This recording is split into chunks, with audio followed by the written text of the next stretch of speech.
Mag-harvest ako ng sitaw o yung ano, string beans, yung sitaw sa atin.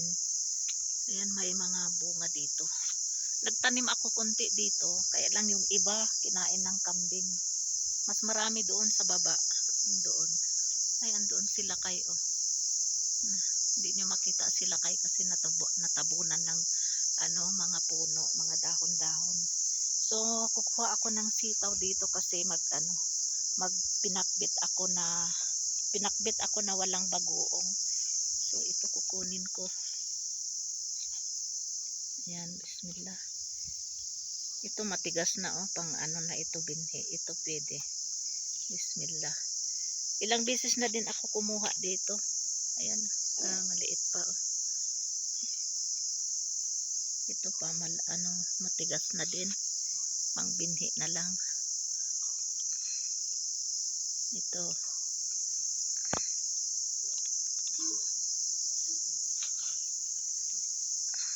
Ayan, pwede pa ito. Ayan, may mga parating. Ito pang binhi na. Ayan, pang binhi na din. Kukunin ko na din ito at ibibilad. Ayan, madami. Ito, binhi din. Kukunin ko din. Ayan, ito pang binhi din. Matigas na.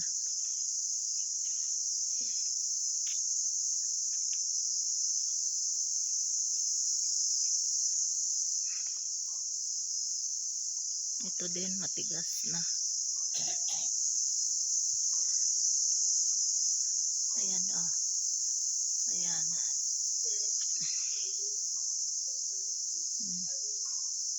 Maliit pa. Ayan.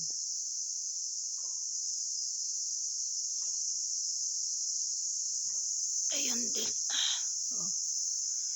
Ayan.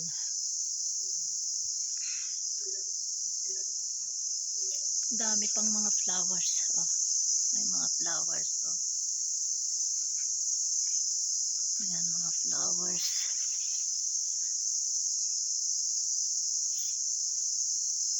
Mas marami sana dito kailang kinain ng kambing namin. Pag umakyat sila dito, yun sila kayo. Yun. May pagbibigyan siya. Doon. Natabunan siya. Ito may pangbinhi na ako. Marami na akong pangbinhi. Ayan, Ito. Ayan, matigas na. Pangbinhi na. Ayan, Pangbinhi din, ayan. Yun. Ito pwede pa, kunin ko na lang. Kasi marami ng binhi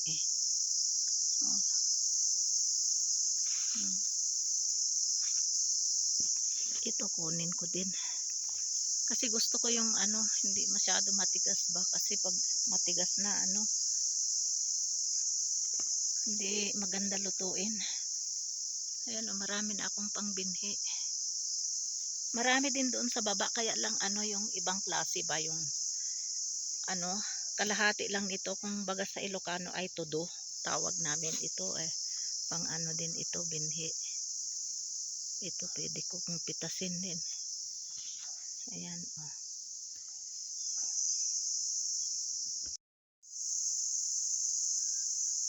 I think this one I will get because I will mix only in my pinakbit or dinengdeng. Because 2 to 3 days ago, I get I think 2 small pieces because I make this tortang ampalaya or fritters. So ang dami na namang bunga dami pang parating mashallah, dami. Nakikita niyo? Ayan ang lago ng dahon. Ayan, ito yata yung kukunin ko ito. Malaki na ito masyado kung ito yung kukunin ko. Ito ba ito? Ayan, dami. Tingnan nyo nung shape niya. Mayroon din doon mashallah mag din ako, may mag-ano din ako ng ano, maglaan ng para sa binhi. Pero meron na akong isa, pero maglaan pa rin ako ng isa. Ay, ang daming mga bunga. Ito maliit. Ito na lang yata ang kukunin ko. Ito na lang. Kasi malaki yung isa eh. Malaki yung iba. Oh, yan dami oh. Oh, yun doon oh. Taas oh. Kita nyo? Masyaallah, daming bunga oh. Oh. Ayun oh. Oh, yun. Yan oh. Ah, yun patola naman yun oh. Marami din dito. Ayan ang palaya. Oh, yan. Oh, yun oh. Masyaallah, dami bunga.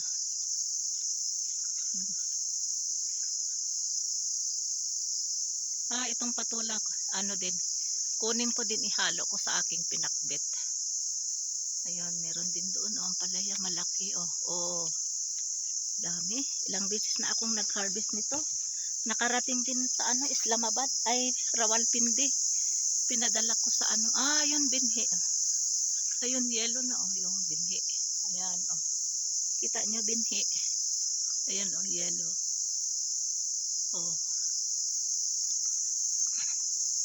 Ayan oh, binhi. Oh. Ayan oh, dami oh, ala, dami dito, masyaallah. Ayun, dami oh. Oh, daming bunga. Kaya yung katamtaman lang na laki ang kukunin ko. Ito na lang, yun, ito. Ito, yan. Kasi ako lang naman kakain. Yung ano, ang palaya fritters na ginawa ko, torta, ang sarap. Hindi mo talaga maano na ano, na ang palaya. Ayan. Ito kunin ko, yan isa. At saka isang patola. Yun. Yun patola, ayan kukunin ko. Ayan, ito kukunin ko. Ayan. Itong aking lulutuin ngayon, pinakbet or dinengdeng na walang bagoong. So ito yung hinarbis ko dito, yung dito doon. Dito lang sa labas yun. Ayan. Tapos, yun, bumaba ako, ito yung kinuha ko. Isang ampalaya at saka isang ano, patola. Ito 2 to 3 days ago, kung hindi ko pa naluto. So ito ay halo ko din. Ito yung ano, yung native na Baguio beans o kaya string beans. Nagluto ako 2 days ago, halo nung ano, native na ano na ampalaya ba na krili na hindi mapait. So ihalo ko na lang ito kaysa ano, masira, sayang din. So ito yung ano, hinarbis nila kay na ano, kamatis, tapos may ano din, ano ito yung paprika o kaya green chilies malalaki. Tingnan niyo itong kamatis, oh, ang laki oh. Ang ganda. Ayan oh. Ganda ng hugis, hugis kalabasa. So ito yung hinarbis niya doon habang nag-harvest ako dito ng sitaw dito sa taas. Tapos nag-harvest din siya ng mga gulay-gulay, mga green leafy vegetables kasi ibibigay niya ito sa pinsan niya na kahapon kasi nagbisita siya doon sa ano, Rawlacot City kasi yung pinsan niyang babae may ano, may sakit na cancer. So nag-request siya na ano, baka pwedeng ano ng gulay-gulay. Ito yung mga coriander leaves, may Chinese pechay, may soya, yung ano, rosemary, at saka binigyan din ng kamatis at saka ano, may kamatis din dito sa baba, yan, sa ilalim. Ayan o, kamatis. May kamatis at saka ano din, green chilies. Yan, yan kamatis.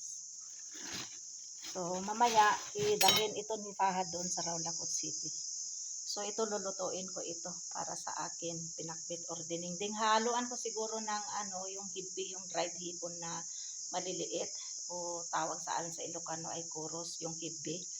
O kaya ano, yung ano, nagluto kasi ako kahapon ng biryani, so baka tanggalan ko ng isang ano, isang 1 piece na ano na chicken, yung sa hinalo ko sa biryani, tapos i-flake ko na lang. Bahala na kung anong ihalo ko. So, start na akong magluto para sa aking breakfast, lunch.